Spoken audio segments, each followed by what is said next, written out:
ఎక్కువగా స్తుతింతును.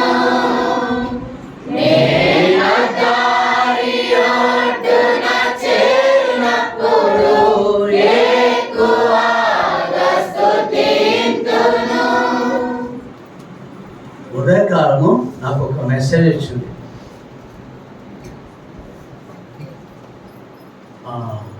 ఒక 11-12 సంవత్సరాల అమ్మాయి గురుపూడిలో ఆ తల్లి కానీ తండ్రి కానీ రోడ్డు మీద పంపించారు ఏదో కావాలని.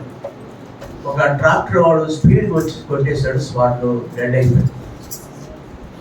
తన తల్లిదండ్రులకు ఒక్కటే బిడ్డ. ఎంత చూసారండి, ఇంకా తల్లిదండ్రులకు అంత గాఢాంధకారంగా ఉంటుంది ఈ లోకం అంతా కూడా. మరి మనం ఇంతవరకు క్షేమంగా ఉన్నామంటే ఆయన అంటున్నాడు, ప్రభు అంటున్నాడు, నేనెంతో ప్రేమించాను నిన్ను అంటున్నాడు. ఆయన అంటున్నాడు, నువ్వు నన్ను ప్రేమిస్తున్నావా అంటున్నాడు.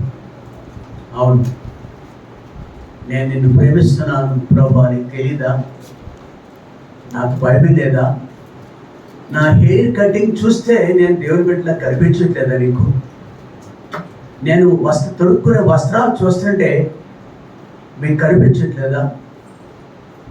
వస్త్రధారణ కూడా యేసు ప్రభుని చూపిస్తారు. మన హెయిర్ స్టైల్ యేసు ప్రభుని చూపిస్తారు. బోధ కాదు. దేవుడు, నువ్వు నన్ను ప్రేమిస్తున్నావా అంటే ఇవన్నీ జవాబులండి. ఇవన్నీ జవాబులుగా ఉండాలి. నువ్వు నన్ను ప్రేమిస్తున్నావా? ఏంటి బిడ్డలందరూ మంచిగా ఎన్నిసార్లు అడుగుతున్నారండి మీరు? నన్ను చిన్న చూపు చూస్తూ ఎన్నిసార్లు నన్ను అడుగుతున్నారండి మీరు? బాగా పాపాలు ఎక్కువ మనకి, అది ముందు పడతారు. మరి ఇంత లేట్కి వచ్చేవే?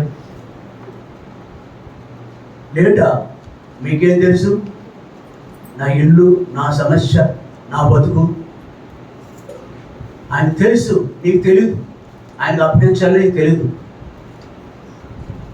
నీకు ఆయనకు అప్పగించుకుంటే 8:30కి వచ్చేసాడు ఒక సహోదరుడు. చిన్న చిన్న పిల్లలు ఉన్నారు ఆయన. నువ్వు తీసుకొస్తావు మానేస్తావు నాకు అనవసరం, ఐఎమ్ గోయింగ్. పిల్లలు, I love you God, father I love you, నేను ప్రేమిస్తున్నాను, ఎందును బట్టి అని మనం జాబ్గా ఉండాలి. దేవుని మందిరానికి వచ్చే విషయంలోనూ ఐ లవ్ యూ గాడ్, నేను నిన్ను ప్రేమిస్తున్నాను అని చెప్పాలి. ప్రతిదానికి సమయం ఉంది. సిగ్గు లేదు, మనకి సిగ్గు లేదు. దేవుని భయభక్తులు లేవనిపిస్తుంది. రోజులు గడిచే కొద్ది మనకి దేవుని భయం లేదు అనిపిస్తుంది. భౌతికమైన వాటి కొరకు రాత్రి బావులు నిద్ర లేకుండా తిరుగుతున్నారు. రేపు అధికారం కొరకు, ఎలక్షన్లో ఎమ్మెల్యే నెగ్గటం, ఎంపీకి నెగ్గటం కొరకు ఇప్పుడు తిరుగుతారు. జీవితంలో 365 × 5 సంవత్సరాలు అంతకాలం మనం వాళ్ళ చుట్టూ దండాలు పెట్టిన ఇంటర్వ్యూ దొరకదు వారికి. వాళ్ళ ఇంట్లో వాళ్ళ యొక్క ప్రహారీ లోపలికి వెళ్ళడానికి ఛాంబర్లో కాదు, గదిలో కాదు. ఆయనకి గెస్ట్ అంటే దాన్ని ఏమంటారంటే అందరికీ పర్మిషన్ దొరికే స్థలం ఉంటారు. మన ప్రభు అలాంటి వాడు కాదండి. ఆది నుంచి కూడా ఆయన ఏకరీతిగా ఉంటాడు.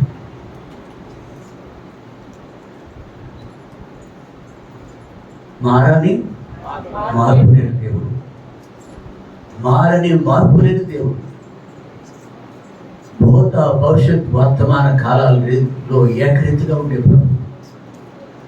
నడమాత్రం సిరి అనగా రోజుకో రీతిగా, ఆయా సమయాల్లో ఒక రీతిగా, ఆయా రీతిగా మనం ఉంటాం తప్ప దేవుడు అలా ఉండడు. రండి మన అంశం దగ్గరికి వచ్చేస్తున్నాం. ఒకరోజు ప్రభు అయిన దేవుడు 17వ అధ్యాయంలో ఆదికాండంలో 1వ వచనంలో అబ్రాము 99 ఏండ్ల వాడైనప్పుడు యెహోవా అతనికి ప్రత్యక్షమై, this is the duty of the almighty towards his children. ఆయన పిల్లల పట్ల ఎంత కన్సెంట్ అండి,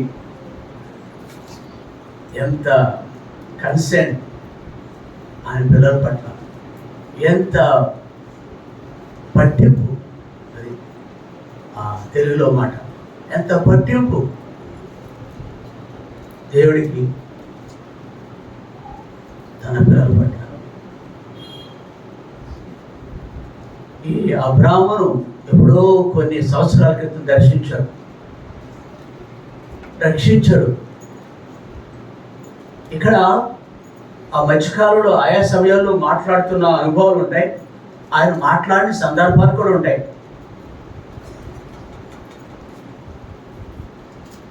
ఇక్కడ మాత్రం మరొకసారి ప్రత్యక్షమై 99 ఏండ్ల వాడైనప్పుడు యెహోవా అతనికి ప్రత్యక్షమై, he right from the heaven to earth he came down. ఆకాశం నుండి భూమికి ఆయన వచ్చేస్తున్నారు. ప్రత్యక్షమైంది మాట్లాడతాడండి.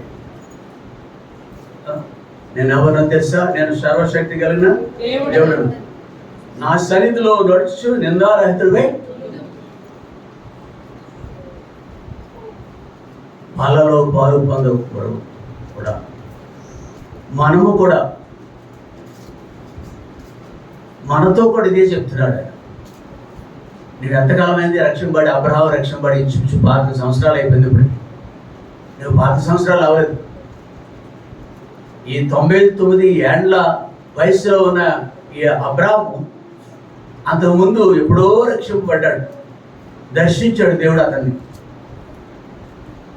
ఈ మధ్యకాలంలో రకరకాల అనుభవాలు ఉన్నాయి. దేవునికి అబ్రహాముతో, అబ్రహాముకి దేవునితో. మళ్ళీ ఇక్కడ చెప్తున్నాడు, నా సన్నిధిలో నడుచు నిందారహితుడు అండి. హీ నీడ్స్ ద అప్రైట్నెస్, యథార్థత కావాలి. 101వ అధ్యాయము 6వ వచనం అనుకుంటా.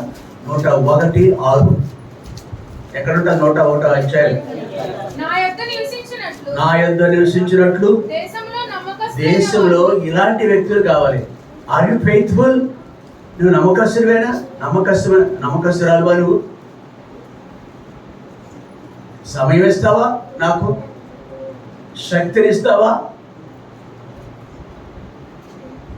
పనికిమాలిన లోకంలో, అంటే యూస్లెస్ అంటాను ఇంగ్లీష్లో, పనికిమాలిన లోకంలో అందరూ త్రోవ తప్పి ఏకముగా, వీళ్ళ కూడా అలాంటి వాళ్ళే. పనికిమాలినది ఈ మనుషులు కూడా పనికిమాలిన వాళ్ళే అని బైబిల్ చెప్తుంది. అందరూ త్రోవ తప్పి ఏకముగా పనికిమాలిన అయిపోయినారు. కాబట్టి అయితే ఆయన ఒక జనాన్ని ఏర్పాటు చేసుకున్నాడు.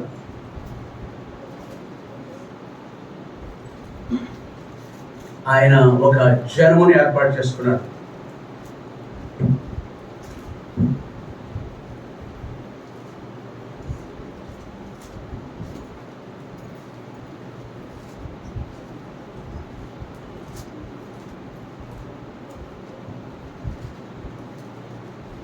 పేతురు 2వ అధ్యాయం, పేతురు 2వ అధ్యాయంలో, మీరు చీకట్లో నుండి ఆశ్చర్యకరమైన తన వెలుగులోకి పిలిచిన వారికి గుణాతిశయాలను ప్రచురం చేయ నిమిత్తము ఏర్పరచబడిన వంశమును, రాజులైన యాజక సమూహమును, పరిశుద్ధ జనమును, దేవుని సొత్తైన ప్రజలు. ఈ గుణగణాలు మనకి ఉచితంగా ఇచ్చాడు ఆయన. ఇవి నీకు లేవు, మనకు లేవు. చీకట్లో ఉన్నాం, లోకంలో ఉన్నాం. మనం ఆశ్చర్యకరమైన తన యొక్క వెలుగులోనికి పిలిచాడు మనల్ని. ఆ వెలుగు మనల్ని వెలిగించింది. వెలుగు గురించి ఎంతకాలం మాట్లాడచ్చు, సత్యం గురించి ఎంతకాలం మాట్లాడచ్చు. మనం అయినా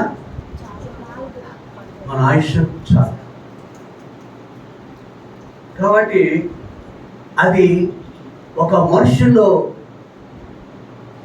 గొప్ప ప్రకాశమైన వెలుగు. అది మనుషుడు చూడలేడు. రాత్రి 3 వారాల నుంచి మేము సోదరు రాజేశ్వరి ఇంటికి వెళ్తున్నాం. ఆమె చీకట్లోకి వెళ్ళిపోకూడదని నా ఆశ. ఆమె మరలా చీకట్లోకి వెళ్ళకూడదు. ఒక మనుషుడు అక్కడే ఉన్నాం, ఇక్కడ ఉన్నవాడు గొప్పవాడు ఏం కాదు. మనం ఎక్కడున్నవాడు? చీకట్లో ఉన్నవాడు. మళ్ళా చీకట్లోకి వెళ్ళటానికి ఎంతనే పడుతుంది? ఒక మనుషుడు కోపం చాలు, నీ భర్త కోపం చాలు, నువ్వు ఆగిపోతావు. ఇక్కడ మందిరం రాకుండా పరిస్థితులు చాలు, నేను తారుమారు చేసే పరిస్థితులు చాలు దేవుడికి దూరంగా అవటానికి. అవునా కదా? ఎంతో టైం పడదు. ఆశ్చర్యకరమైన చీకట్లో నుండి ఆశ్చర్యకరమైన వెలుగు, దానికి జీవపు వెలుగు అని పేరు. అది జీవపు వెలుగు.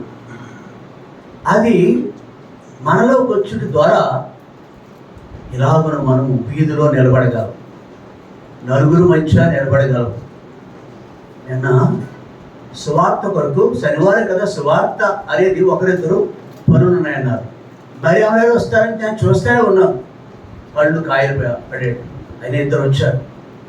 ఇంకెవరు రావట్లేదని నేను మెసేజ్ పెట్టేశాను, లేదని. కానీ వచ్చారు. ఆయన కొరకు అయినా ఆఖరి దప్పిక ఉండాలి, మనం నిలబడాలి ఆయన కొరకు. ఎలాగా వెలిగించింది కదా మన కొడిగట్టిన అంటారు, కొడిగట్టిన దీపం అంటే ఇక్కడ మన ప్రాంతాల్లో ఉండదా? ఒక్కొక్క ప్రాంతానికి ఒక భాష, ఒక్కొక్క మాట అలవాటు ఉంటుంది. ఆ తూర్పు అంటే శ్రీకాకుళం, ఆ ప్రాంతాల్లో ఒక భాష, తెలుగు భాష అంటే ఇక్కడ అర్థం కాదు. కొన్ని మాటలు మన భాష వాళ్ళకి అర్థం, మన భాష రాయలసీమలో అర్థం. కొడిగట్టినంటే కొడిగట్టిన దీపం అంటారు. దీపం దగ్గర ఆ బొగ్గు తయారైపోద్ది అనమాట. దీపం కరెంట్లోనే పుట్టినది ఇక్కడ ఉండేవాళ్ళు అందరం. కాబట్టి ఆ కిరోసిన్ దీపానికి బొత్తు ఎరుగుతున్నప్పుడు బొత్తు మసిబారిపోతుంది. దానికంటే దాని బొగ్గు కింద ఏరిపోయి ఆ యొక్క వెలుగును ప్రజ్వరలేదు అనే కదా. అట్లాంటి దీపం దగ్గర నేను చదువుకున్నాను.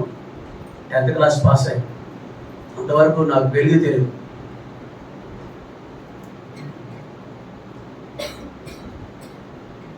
ఇప్పుడు అది మరలా ఈ వెలుగు రాకుండా పరిస్థితులు కొడిగట్టిన దీపాన్ని కొడిగట్టిన ఆ బొగ్గు లాంటి పదార్థం ఉంది, అది అడ్డగిస్తుంది. మనలను ఏం అడ్డగిస్తాయి? కుటుంబ పరిస్థితులు, వ్యక్తిగతమైన రోగం కావచ్చు. కాబట్టి అలా ఉండకూడదని ఇక్కడ ఈ వాక్యంలో మనము ఆయన గుణాతిశయాలు ప్రచురించే వ్యక్తులుగా ఉండాలి. అందుకే ఒకనాడు అబ్రహాముతో అన్నాడు, అబ్రహామా నా సన్నిధిలో, సరిగా చదువు మరలా, నా సన్నిధిలో నడుచు. కొడిగట్టిన దీపం కాదు, వెలిగివ్వని దీపంలా ఉండొద్దు. ఎలా ఉండాలి?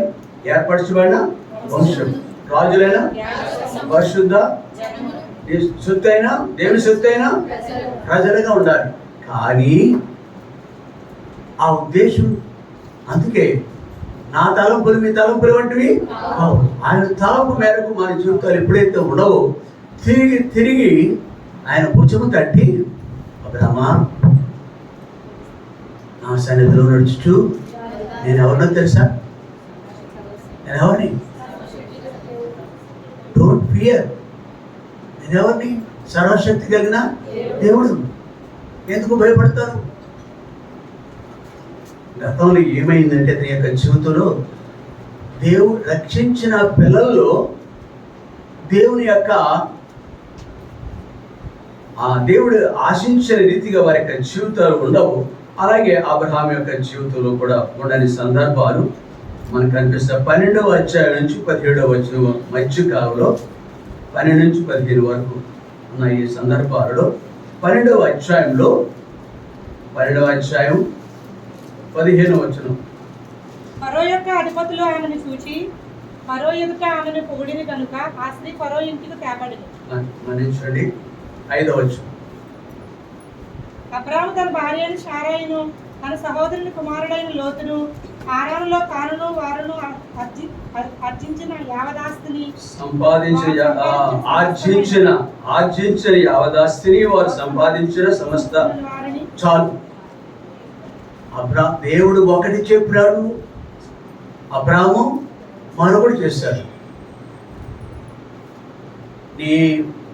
ఏం చెప్పాడు దేవుడు? నువ్వు లేచి నీ దేశంలో నీ బంధువులందరూ నీ తండ్రి ఇంటను బయలుదేరి నేను చూపించే దేశంలో సింగులర్ గా ఒక్కడిగా మాట్లాడుతున్నాడు. కానీ భార్యకి ఎక్సెప్షన్ ఉంది, భార్య కూడా తీసుకుపోవచ్చు. కానీ మట్టి ఆదిలోనే చేసిన దేవుడికి ఇష్టం లేని కార్యం ఏంటంటే తన సహోదరుని యొక్క కుమారుడైన లోతు. అందుకే ఇట్స్ నాట్ దేవుడు కోరిన రీతిగా అబ్రాహాం యొక్క జీవితం లేదు. మనం శరీరంగా ఉంటాం, శరీరంగా ఆలోచిస్తూ ఉంటాం, వాళ్ళ వెంట పెట్టుకుంటాం. మనం దేవునికి మహిమ కలగకపోయినా 13వ అధ్యాయం 9వ వచనం. ఈ దేశమంతయు నీ ఎదుట నున్నది కదా, దయచేసి నన్ను విడిచి వేరుగా నుండుము. నీవు ఎడం తట్టునకు వెళ్ళని ఎడలా నేను కుడి తట్టును, నీవు కుడి తట్టునకు వెళ్ళని ఎడలా నేను ఎడం తట్టునకు వెళుతునని లోతుతో చెప్పగా, తన కూడా లోతును తీసుకురావటం మాత్రమే కాదు, కానీ ఇదంతా కూడా ఈ స్వాస్థ్యం అంతా కూడా నిజానికి అబ్రాహాముది. అబ్రాహాం ఎవడండి? దేవుడు ఇచ్చిన స్వాస్థ్యాన్ని ధారాదత్తంగా తన యొక్క అన్న కొడుకుకి ఇచ్చేటానికి ఎక్కడ నీకెక్కడ హక్కు అని అడగాలి. ఎన్ని ప్రశ్నలు లేవు ఇక్కడ.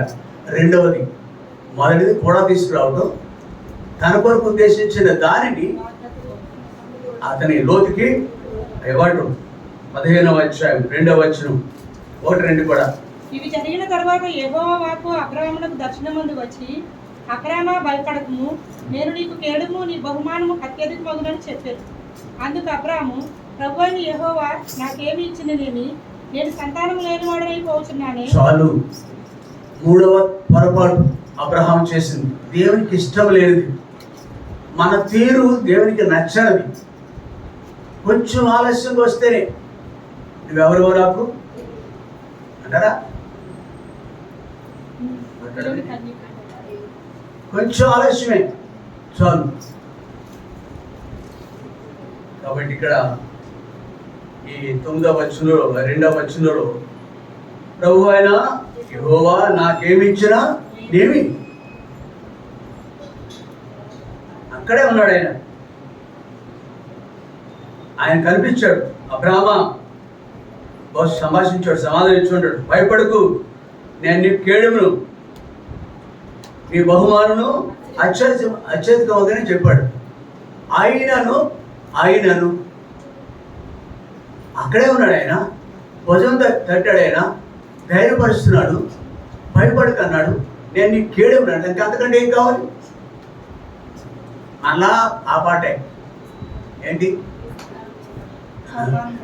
అంటే అపనమిక. ఇది 3వది అబ్రాహాములో. అంటే వాగ్దానమును నమ్మని వ్యక్తి, వాగ్దానాన్ని అనుమానించే వ్యక్తి. 2024వ సంవత్సరంలో 22వ నాతో దేవుడు ఈ వాగ్దానం ఇచ్చాడు, నాకు ఈ వాగ్దానం ఇచ్చాడు. 22వ అధ్యాయం ఆదికాండము 17వ వచనం. 22:17. నేను నిన్ను ఆశీర్వదించి ఆకాశ నక్షత్రం వలన సముద్ర తీరమందల ఇసుక వలన నీ సంతానమును నిశ్చయంగా విస్తరింపచేసేదను. చాలు. ఇదేంటి ప్రభువా, నేను అవసరవాడిని, ఆ సంతానాన్ని ఇలా ఇస్తానండి? బహుశా ప్రభు కొరకు ఆత్మలు ప్రభు కొరకు సంపాదించిన ఆత్మలను చూస్తావు, నమ్మాలంతే. ప్రభు మనకి అనుగ్రహిస్తాడు. నేను నిన్ను ఆశీర్వదిస్తాను, సంతానాన్ని బట్టి నేను ఆశీర్వదిస్తాను. ఆకాశ నక్షత్రం వల్ల సముద్ర తీరం అందరి ఇసుక రేణువుల వలెను నీ సంతానం నిత్యముగా.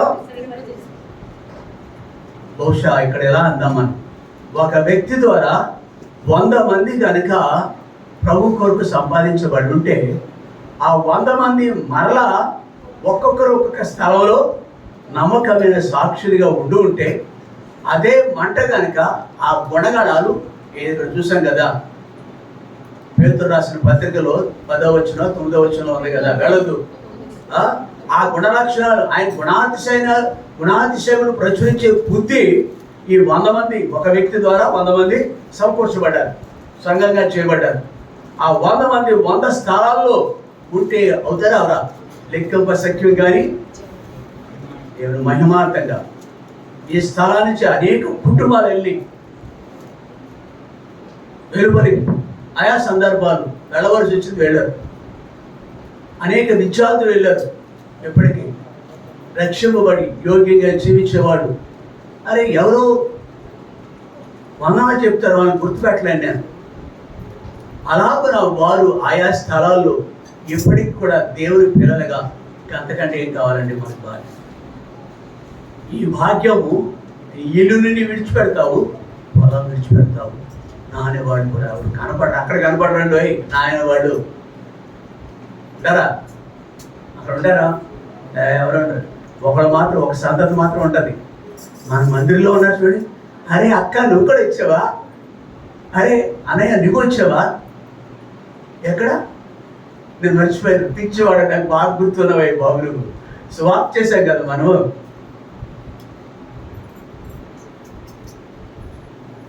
రమణీయులు అంటాడారు కదా మనల్ని. ప్రియ సమాధి తప్పక నీవు నేను కష్టపడితే ఎలాగున 22వ అధ్యాయం 17వ వచనం ప్రకారం డెఫినెట్గా మన సంతతి అనేకులుగా దేవుని కొరకు జీవిస్తారనే దాని విషయంలో చివరిగా అబ్రహాంలో మరొక లోటును ఆయన చూస్తున్నాడు అనిపిస్తుంది నాకైతే. 16వ అధ్యాయం 1వ వచనం. అబ్రాహాము భార్య అయిన శారయి అతనికి పిల్లలు కనలేదు. ఆమెకు హాగరు ఐగుప్తురాలైన దాస్యుండును. కాగా శారయి, ఇదిగో నేను పిల్లలను కనకుండా యెహోవా చేసి ఉన్నాడు. నీవు దయచేసి నా దాసితో పొమ్ము, ఒకవేళ ఆమె వల్ల నాకు సంతానం కలుగొచ్చిన అబ్రాహాముతో అన్నాడు. అబ్రాహాముతో చెప్పాను, ఎన్ని వాగ్దానాలున్నా, ఎన్ని మార్లు దేవుడు వారితో మాట్లాడుతున్నా, శారాకి దేవుని మీద నమ్మకం లేదు. మరుముఖ్యంగా నిత్యము స్పర్శిస్తున్న దేవుని యొక్క స్వరం వింటున్న అబ్రాహాములో కూడా నో అని చెప్పలేదు. మరి భార్య మాట అప్పుడప్పుడు వినాలి. కాబట్టి వినేవి ఉన్నాయి, వినకూడని కూడా ఉంటాయి. కాబట్టి ఏది వినేది ఎవరు చెప్తారు? ఆయన స్వరం వినాలి మనం. ఇలాగున పలుమార్లు అబ్రాహాముకి ఆయాసకరమైన స్థితిలో దేవుడు ఉన్నాడు. కాబట్టి మనంతటి మనకి ఏ లోపాలు కనబడు. అపోస్తలుడైన పౌలు మాట్లాడాడు, నన్ను విమర్శించేవాడు నా ప్రభువైన యేసుక్రీస్తు వారి. ఇతరులు విమర్శిస్తే వాళ్ళు కేవలం బాహ్య రూపాయలు చూసి నేను పెడితే ఇలా అంటారు, పెడితే పెళ్ళి పెట్టకపోతే అంతే ఇలా అంటారు. అది కూడా సరేనా కాదు. నన్ను విమర్శించేవాడు నాలో లోపం ఉందో లేదో, నాలో మంచి ఉందో లేదో నిజం చెప్పేదారు. ప్రియ సహోదరి, బలలో పాలు పొందకూడదు. How far you are good. నీ దృష్టికి నేను మంచివాడు కావచ్చు, నా దృష్టికి నేను మంచివాడే కావచ్చు, కానీ దేవుని దృష్టికి ఎలా ఉన్నవాడు దేవుడు చెప్పాలి. దేవుడి దగ్గర మాట్లాడుతున్నాడు, ఒకరోజు మాట్లాడుతున్నాడు. సామాన్యమైన వ్యక్తి కాదు, బహుకాలం దేవుడితో నడిచిన వ్యక్తి. కానీ దేవుడు ఏమంటాడంటే, ఓ అబ్రామా, నా సన్నిధిలో నడుచు ఎన్ని కూడా వాళ్ళలో పాలు పొందుకోరు. ఎక్కడ తప్పిపోతున్నాము? అబ్రాహం తప్పిపోతున్నాడే లేదా? దాని ఫలితం ఒక ఆయన ఇచ్చేవాడ. మేము వీళ్ళు నా పిల్లలు బహుశా 10-12 సంవత్సరాల వయసు విజయవాడ గుడికి వెళ్ళాం ఈ కార్యక్రమానికి. 15 అలాంటి వయసు. అక్కడ ఒక ఆయన మాట్లాడుతూ 3 రోజులు 4 రోజులు మీటింగ్లు అవి EU కార్యక్రమాలు అంటారు, USA ఫ్యామిలీలో జరుగుతుంది. ఒక స్పీకర్ 5-6 స్పీకర్లు ఉంటారు, వాటిని చెప్పేవాళ్ళు. ఒక ఆయన అన్నాడు, అబ్రాహాము కనుక ఆ చిన్న పొరపాటు చేయకపోతే హాగరు విషయంలో ఆ హాగరు సంతానమైన ఇస్మాయిల్ కనుక భూమి మీద లేకపోతే ముస్లిం అనే వ్యక్తులు భూమి మీద ఎవరు కూడా ఉండేవారు కాదు. ముస్లింలు అంతా కూడా, అరబులు అనబడేవాళ్ళు, ముస్లింలు అనబడేవాళ్ళు, జాతి అంతా కూడా ఎవరి యొక్క సంతానం? అబ్రాహాము యొక్క సంతానం. అబ్రాహాము హాగరులకు పుట్టిన నిశ్చిగా. అలాగే ఒకరి యొక్క తప్పిదము, ఒకరి యొక్క జీవితంలో చేసే తప్పిదము అది జీవితాంతము వెంటాడే ఉంటుంది. ఏదో విధంగా మనకి కీడునో మేలునో జ్ఞాపకం చేస్తుంది. మేలైనా జ్ఞాపకం చేస్తుంది, లేదంటే కీడైనా జ్ఞాపకం చేస్తుంది. కాబట్టి పర్వాలేదు, నిన్న మొన్న ఎలా ఉన్నా ఒకవేళ పర్వాలేదేమో అని పర్వాలేదని నేను ఇప్పుడైనా ఈ రోజైనా దేవుని దగ్గరికి వచ్చి మన జీవితాలు ఒప్పుకోవాలి. కాబట్టి దేవుడు అని ఎంతో ప్రేమిస్తున్నాడు, మనల్ని ఎంతో ప్రేమిస్తున్నాడు. ఆ దేవుడు అబ్రహాముతో ఎలా నడిచినాడు. అబ్రహాము దేవుని దగ్గరికి వెళ్ళటం అసాధ్యం శరీరంలో ఉండగా, కానీ దేవుడు ఇక్కడ ప్రత్యక్షమైన దేవుడు పలు దఫాలుగా దేవునితో మాట్లాడటానికి దేవుడు స్వయంగానే వచ్చాడు. 18వ అధ్యాయంలో ఇక్కడ మనం చూస్తాము. ఆదికాండము 18వ అధ్యాయంలో 1-2 వచనం. మరియు మమ్రే దగ్గర ఉన్న సింధూరవనంలో అబ్రహాము ఎండవేళ గుడారపు ద్వారం ముందు కూర్చుని ఉన్నప్పుడు యెహోవా అతనికి కనబడెను. అంటే ఆవు దర్శన స్వప్నమా స్వయంగా వచ్చాడా? ఇప్పుడు కూడా వస్తాడు మన దగ్గరికి. అమ్మా, దేవుడు మీ దగ్గరికి వస్తున్నాడా? దేవుడు మాట్లాడుతున్నాడా? అబ్రహాము స్వయంగా ముఖాముఖిగా దేవుడు చూశాడు. మోషే ముఖాముఖిగా దేవుడు చూశాడు. చెప్పడా? ఒకే అందరూ మీలాంటి వాడు కాదు, అలాంటి కాదు. ఎవరు? నా దాసుడైనా మోషే. నా దాసుడైన మోషే మీలాంటి వాడు కాదయ్యా. ముఖాముఖిగా ఆయనతో నేను ముఖాముఖిగా. ఇక్కడ అబ్రాహాము ఎండవేళ గుడారపు ద్వారమునందు కూర్చుని ఉన్నప్పుడు యెహోవా అతనికి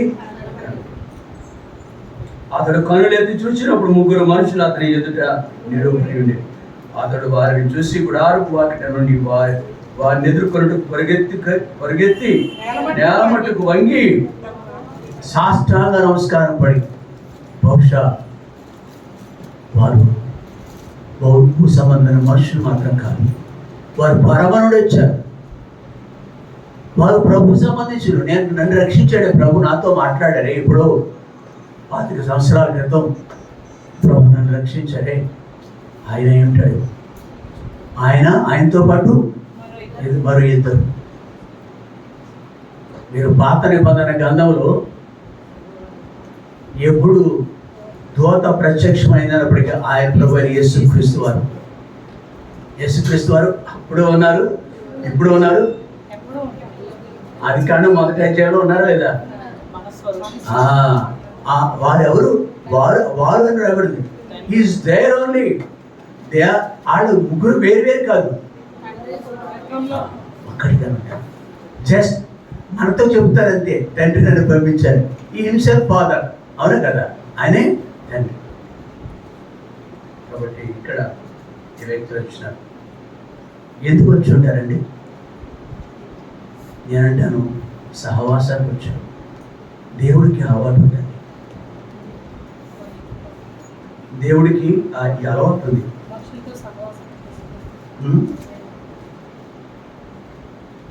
ఏ అలవాటు ఉంది?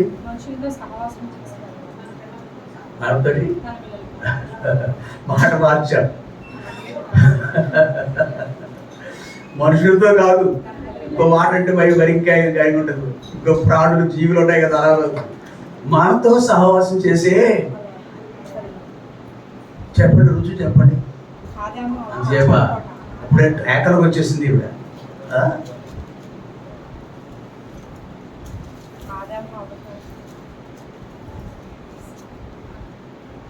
ట్రాక్లో పరిగెత్తే ఆవిడ పేరు చెప్పండి.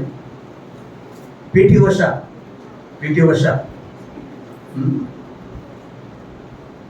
కాబట్టి ఇండియా ఫస్ట్ అనమాట ఆవిడ, ఇండియాకి ప్రతినిధి. ఇక్కడ 18వ అధ్యాయంలో మనం చూస్తున్నాం, ముగ్గురు మనుషులు అని చూస్తున్నాడు ఆయన. ఆది నుండి కూడా మన ప్రభు తన పిల్లలకి దూరంగా లేరు. ప్రతిరోజు అబ్రాహాముతో ఎంతకాలానికి ఈసారి ఈ అనుభవంతో నాకు తెలియదు, కానీ లెక్క పెట్టుకోవాలి కానీ తర్వాత మనం. కానీ ఇక్కడ ఆది కాండము 2వ అధ్యాయం 1వ అధ్యాయంలో ఉంటారు వాళ్ళు. 6వ అధ్యాయంలో ఉంది కదా ఒక మాట,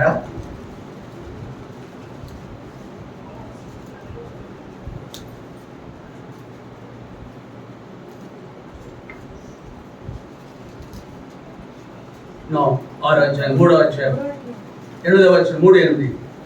చల్లబొట్టను ఆదామును అతని భార్యయు తోటలో సంచరించున్న దేవుడైన యెహోవా స్వరం విని. అదనమాట, దేవుని పిల్లలతో దేవుడు నిత్యము కలిసి ఉండటం, సహవాసం, ఫెలోషిప్ కొరకు. పిల్లలకి తల్లిదండ్రులు దూరంగా ఉండటం, తల్లిదండ్రులు పిల్లలకి దూరంగా ఉండటం అనేది వాడు మరణం తప్ప వాడిని ఏది కూడా ఏం చేయదు, బ్రతకలేదు. ఉంటారు కొన్ని సమయాలు సందర్భాల్లో ఉంటారు. అట్లీస్ట్ ఎలా చూస్తారో తెలిసే పిల్లల్ని, దూరంగా ఉన్న పిల్లల్ని ఎలా చూసుకుంటారో తెలుసా? ఎలా చూసుకుంటారు? వీడియో ఫోన్ అంటాం, వీడియో కాలా? అదే కాదు, మరి ఇతర దేశాలు ఉన్నవాళ్ళు వీడియో కాలేనా? ఇంకో మాట ఉందేమో. కాబట్టి ఇంకా పెద్ద పెద్ద దాంట్లో మనం చూడొచ్చు అనమాట. దీంట్లో చూసి వీడియో కాల్ కంటే ఎక్కువగా స్కైప్ అంటారేమో, స్కైప్ అంటారు. వీడియో అది మనుషుల విషయంలోనే మనం చూస్తాం కదా, దూరంగా ఉంటే మన ప్రియులతో అదేదో కాస్త అత్యంతగా ఉంటుంది. మన పిల్లలకి మనమున్నా, మనకు వాళ్ళు ఉన్నా కానీ.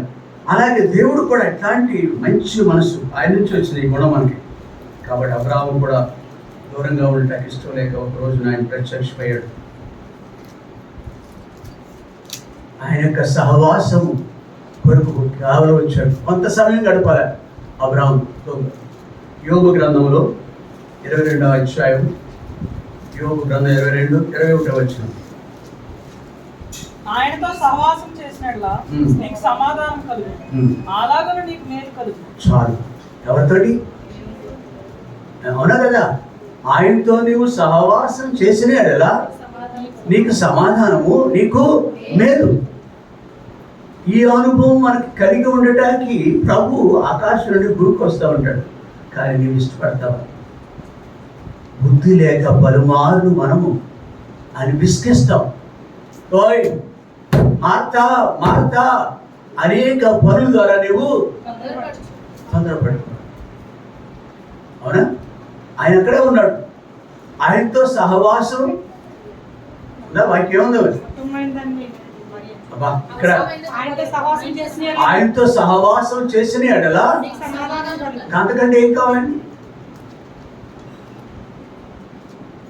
విస్తారమైన పనులు, ఈ మార్తలు ఈ బ్రతుకులు ఖాళీ ఉన్నదా? రోజులో నీకు పని చేసుకోవటానికి 24 గంటలు ఇస్తున్నాడు. మంగళవారం శుక్రవారం కూడా కొంచెం సమయం దేవుని కొరకు అలా అడిగించే దుష్ట శక్తులు మన ఇళ్లలో ఉంటారు. మన ఇరుగు పొరుగు వారు. ప్రధాన శత్రువు ఎవరు? మన శరీరమే మన ప్రధాన శత్రువు. అదిగానే తిను త్రాగు సుఖించు అంటది. నీకు ఈరోజు ఆరాధన వర్తమానం జరుగుతుంటే వచ్చారు కొంతమంది. ఇది భావ్యమా? మరి కొంతమంది ఇంకెప్పుడు వస్తారు మీరు చెప్పలేమా? ఆయనతో సహవాసం చేస్తే నీకు సమాధానకర్తగా అధిపతి అయిన ప్రభు మన మధ్య ఉంటే ఆయనతో గడిపేది కొద్ది సమయం కాదా? Are you not careless? నిర్లక్ష్యంగా ఉండట్లేదా మనం? అందుకంటే ఇంకా ఏం నేర్చుకుంటామండి? ఎంతకాలం అండి ఉతికినా కానీ నలుపే కానీ తెలుపు రాదండి. అది ఒక వస్తువు.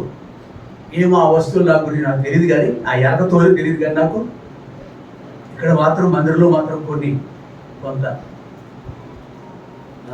క్రీడ దేవుడు నీతో సహవాసం చేయాలని ఆశపడతాను. దేవుడు నీతో మాట్లాడాలని ఆశపడతాను. నీకు మేలు కొరకే వచ్చాడు.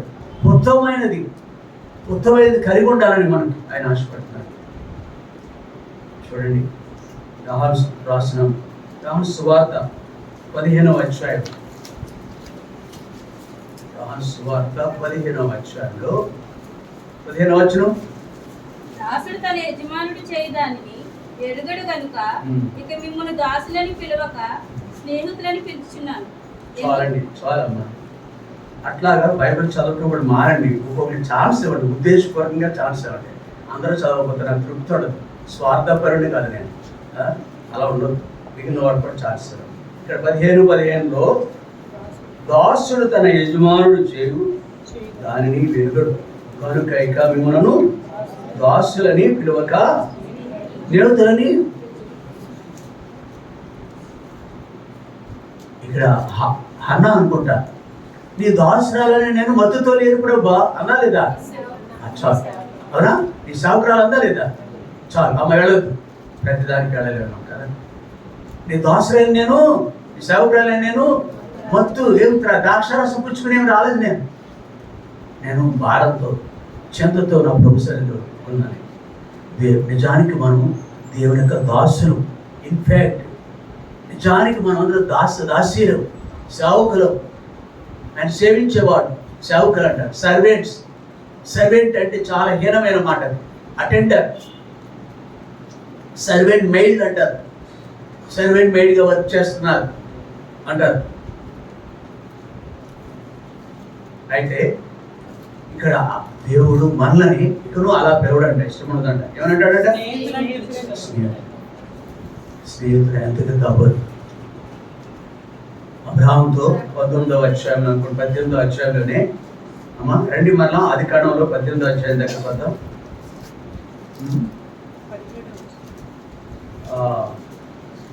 20-21 చదువుదాం ముందు.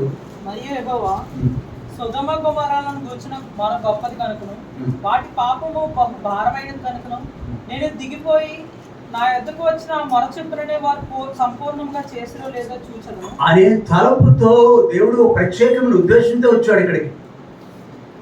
అబ్రహామును కలుసుకున్నాడు, అదొక ఉద్దేశం. అటుపైన సొదొమ గొమొర్రా గురించి మన గొప్పదిగా ఉంది. నీతిమంతులైన వారు ఎంతో దుఃఖంతో ఉన్నారు. వాళ్ళ విషయంలో పట్టింపు కలిగి ఉన్న దేవుడు ఆ స్థలానికి వెళుతూ ఇక్కడ అంటున్నాడు 17వ వచనంలో, అప్పుడు యెహోవా నేను చేయబో కార్యము అబ్రాహామునకు దాచెదనా. నా బైబిల్లో ఏముందని తెలుసా? నేను చేయబో కార్యములు నా స్నేహితుడైన అబ్రాహామునకు. ఎన్నర్ మీనింగ్ అని మర్మమై ఉన్నది. నా స్నేహితుడైన అబ్రాహామునకు. సాధారణంగా అమ్మా నాన్న దగ్గర మర్మం పెడతారు కానీ పిల్లలు ఒకవేళ నేను ఇలాగంటే ఏమనుకోరు కదా. భర్త దగ్గరైనా మరం ఉంటుందేమో కానీ, భార్య దగ్గరైనా మరం ఉంటుందేమో కానీ దేవుడు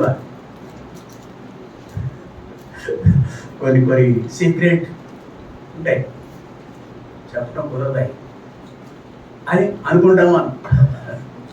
కాబట్టి కానీ స్నేహితుల దగ్గర దేవుడికి ఎంత, అబ్రహాము అంటే ఎంత ఇష్టం అండి. కొద్దిపాటి బలహీనతలు నీలో ఉన్నప్పటికీ హీ లవ్స్ యూ. గాడ్, ప్రభు ఎంతో మనం ప్రేమిస్తున్నాడు. ఓమా చాటును కూర్చున్నారు, కూర్చో ఎదురుగా ఉండగానే మంచం మీద కూర్చోదు, కూర్చో మీద ఎదురుగా కూర్చోండి, దయతో మన్నించండి. మీరు మాకు కనిపిస్తేనే మరో ఒక వ్యక్తి ఉన్నారు నిలబడుతుందో లేదండి మాకు ఛాన్స్ ఉండాలి. కాబట్టి ఇక్కడ అబ్రహాములు అక్కడ యోహాను సువార్తలో మిమ్మల్ని నేను దాసులను పిలవక స్నేహితులను పిలువ. అదే అబ్రహాముతో ఇక్కడ కూడా అదే మాట ఉంది. చూడండి, కొరింథీయులకు లేదు. దినవృత్తాంతములు 2వ గ్రంథము 20వ అధ్యాయం 17వ వచనం. నీ జనులైన ఇశ్రాయేలు ఎదుటి నుండి ఈ దేశపు కాపురస్తులను తోలివేసి నీ స్నేహితుడైన అబ్రహాము యొక్క సంతతికి దీనిని ఎవరండి? తర్వాత వాళ్ళు ఎప్పుడో ఏ రోజు ప్రార్థన చేస్తాడు ఇది? యెహోషాపాతు అనే దేవుని యొక్క దాసుడు, లేకపోతే ఆ యొక్క దేవుని పాలించే వ్యక్తి, దేవుని యొక్క ప్రజలను పాలించే వ్యక్తి, పాలకుడు తన పితరుడైన అబ్రహాముని జ్ఞాపకం చేసుకుంటూ దేవుడికి మొరపెడుతూ, నీ స్నేహితుడైన అబ్రహాం ఎవరండి? నువ్వు దేవుడి స్నేహితుడైనా? నువ్వు దేవుడి స్నేహితుడువా? అతడు నా స్నేహితుడని ఎలా చెప్పగలవండి? సాధారణంగా ఎలా ఉంటాయి ఇద్దరు స్నేహితులని ఎప్పుడు చెప్తామంటే తెలుసా? వారి హృదయం, ఒకరి హృదయం మరొకరికి తెరచిన పుస్తకం, తెరచిన పుస్తకం. అభిరుచి నుంచి ఒకలానే ఉంటాయి. ఇలాగనొచ్చు, ఒకే కంచము ఒకే మంచం. వాడు విడిచిపోవటానికి ఇష్టపడ్డాడు, విడిగా ఉంటాడు, దూరంగా ఉంటాడు. మరి మనుషుల మధ్య అయినప్పుడు వాళ్ళు కొన్ని లోపాలు ఉండొచ్చు. కానీ దేవుడు అబ్రహామై నువ్వు నా స్నేహితుడు అని అంటున్నాడంటే, ఆయన తరం వారు కూడా మా పిల్లడైన అబ్రహాం యొక్క స్నేహితుడు అంటున్నారు. చూడండి, యెషయా గ్రంథంలో 41వ అధ్యాయం, యెషయా గ్రంథం 41వ అధ్యాయం 8వ వచనం. నా సేవకుడైన ఇశ్రాయేలు, నేను ఏర్పరచుకున్న యాకోబు, నా స్నేహితుడైన అబ్రహాం సంతానం. ఇక్కడ మాట్లాడుతున్నాడు దేవుడు, మాట్లాడుతూ నా సేవకుడైన అబ్రహాము సంతానమా, నా స్నేహితుడైనా, నా సేవకుడు, నా స్నేహితుడైనా. ఎన్ని మార్లు పరిశుద్ధ గ్రంథంలో ఇంకా కొన్ని చోట్ల ఉంటారు. ఇక్కడ చివరి మాట ఏంటంటే, దేవుడు మన స్నేహితుడు పిలుస్తున్నాడు.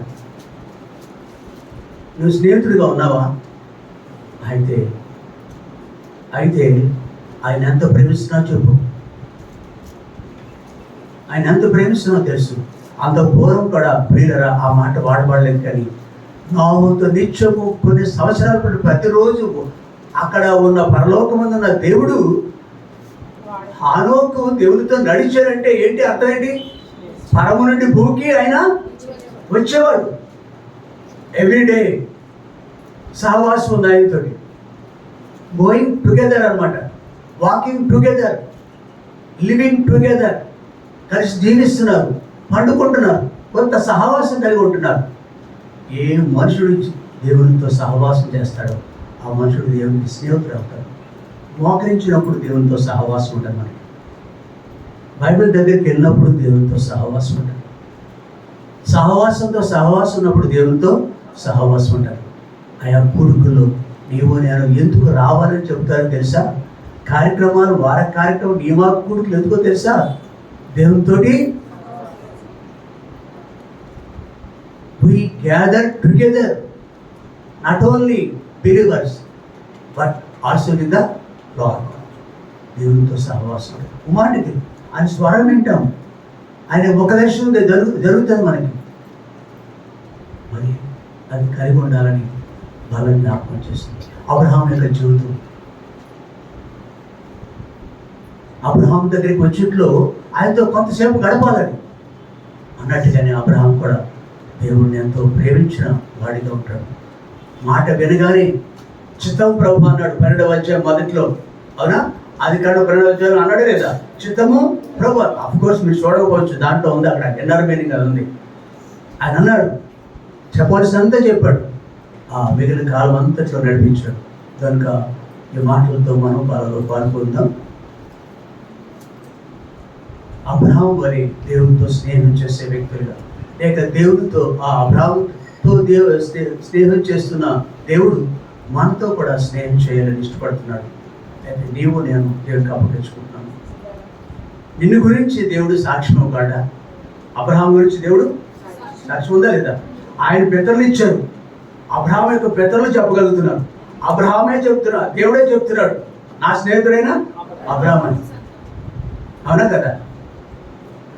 నిన్ను గురించి కూడా ఆయన ఆమెన స్నేహితుడు. వాళ్ళ పాటు మోకరించు.